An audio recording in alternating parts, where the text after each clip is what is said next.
गसाइगाव जिल्ला बर' थुनलाइ आफादनि 33थि बोसोरसालि जथुम्मा जों बे हाबाफारिखौ 20 आरो 21 डिसेम्बराव लानाय जादोंमोन। मैया 20 डिसेम्बर बे 20 डिसेम्बराव जोंहा थान्दै जथुम जादों। बे थान्दै जथुम जानायजों लोगोसे गसाइगाव जिल्ला बर' थुनलाइ आफादनि जे बोसोरसालि जथुम्मा आरो बेवहाय जों मैया गसाइगाव जिल्ला बर' थुनलाइ आफादनि गोजाम आफादखौ सिफायनानै गोदान आफाद दानानै लाबाय। बे गोदान आफाद दानायाव जोङो सासे गोदान आफादगिरि मोननो हादों, मानगोनां दैथुन मुसाहारि बिथां, आरो लोगोसे गाहाय नेहाथारि जों गोदान मोननो हादों, मानगोनां सुसान्त नार्जारि बिथां। जों मैया बे हाबाफारिखौ मावखांबाय। दिनैहाय नैथि सान, बे नैथि सानाव जोंहा हाबाफारि माखासे दङ। गिबियावनो जों फिरफिला अरायनाय हाबाफारिखौ लादों आरो बे फिरफिला अरायनाय हाबाफारिया जोंना जाखांबाय।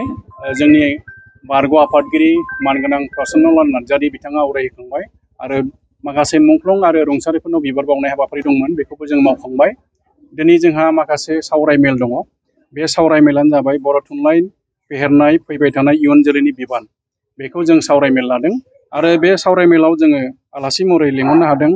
जोंहा आगोलनि बर' थुनलाइ आफादनि बारग' आफादगिरि मानगोनां मुस्रि गपिनाथ बरगयारी बिथाङा फैगोन आरो लोगोसे जोंहा गसाइगाव ओनसोलनिनो सासे बर' थुनलाइ आफादनि बारग' आफादगिरि मानगोनां मुस्रि पद्मश्री डक्टर कामेस्वर ब्रह्म बिथाङाबो नुजाफैगोन आरो बेजों लोगोसे बर' थुनलाइ आफादनिनो लेङाइ आफादगिरि मानगोनां थरायना नीलिमा बसुमतारी बिथाङाबो नुजाफैगोन आरो लोगोसे जोङो जोंनि माखासे एमएलए बिथांमोनखौ जों लिंहरनाय जादों, बिथांमोनाबो नुजाफैगोन आरो बेबादिनो जोंनि गसाइगाव ओनसोलाव थानाय माखासे कलेज आरो माखासे गोजौ फरायसालि आरो माखासे गोजौसिन फरायसालि बेफोरनिफ्राय जों माखासे फरायसाफोरखौ लानाय जादों आरो बे फरायसाफोरखौ जों लानानै दिनैनि बे सावरायमेलखौ जोङो खुंफुंनाय जागोन।